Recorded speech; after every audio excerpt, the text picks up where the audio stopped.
হকমান কাঠবিড়ালি তার জীবনে বিশেষ কিছু ছিল না। প্রতিদিন একই রকম বাদাম আর গাছের ডালপালা খুঁজে বেড়ানো তার কাছে একঘেয়ে লাগত। কিন্তু একদিন যখন সে ঘুম থেকে উঠল, দেখল এক অদ্ভুত স্বপ্নীল জগৎ। সে দাঁড়িয়ে আছে এক বিশাল ডোনাটের সমুদ্রে। দূরে দিগন্তে হকমান দেখল এক অত্যাধুনিক শহর। কাঁচ আর ধাতুর তৈরি আকাশচুম্বী অট্টালিকাগুলো আলো ছড়াচ্ছে, রাতের আকাশকে আরও রহস্যময় করে তুলেছে। শহরের ওপরের আকাশে অজস্র তারা, আর তাদের মাঝে রংধনু রঙের বলয়গুলি নেচে বেড়াচ্ছে। হঠাৎ হকমান দেখল ডোনাটটা আসলে একটা ছোট নৌকা, আর তাতে বসে আছে এক বুড়ো কাঠবিড়ালি যার চোখে সোনার ফ্রেমের চশমা। এই জগৎটা হলো কল্পনার প্রতিচ্ছবি। তুমি যা ভাববে সেটাই এখানে সত্যি হবে।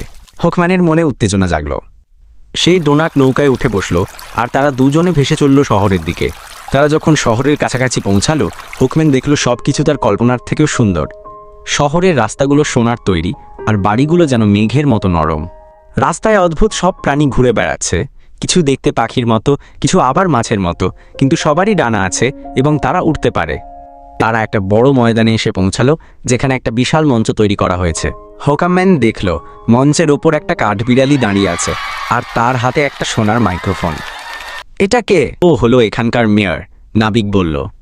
আজ এখানে এক বিশেষ অনুষ্ঠান হচ্ছে। মেয়র কাঠবিড়ালি ঘোষণা করল, আজ আমরা আমাদের শহরের নতুন স্বপ্নদ্রষ্টাকে বরণ করব। তিনি আমাদের জন্য নতুন চিন্তা নিয়ে এসেছেন, যা আমাদের শহরকে আরও সুন্দর করে তুলবে। হকমান অবাক হয়ে তাকিয়ে রইল। তবেই তার মনে হলো হয়তো এই শহর, এই জগৎ সবকিছুই তার জন্য অপেক্ষা করছিল। হয়তো এখানে সে তার জীবনের নতুন মানে খুঁজে পাবে। বন্ধুরা, শুধুমাত্র তোমাদেরকে আনন্দ দেওয়ার জন্য এবং তোমাদেরকে হাসি মুখে রাখার জন্য আমরা দিনরাত পরিশ্রম করে ভিডিওগুলো বানাই। দয়া করে আমাদের চ্যানেলটি সাবস্ক্রাইব করে দাও এবং ভিডিওতে একটি লাইক করে দাও আর একটি কমেন্ট করে দাও।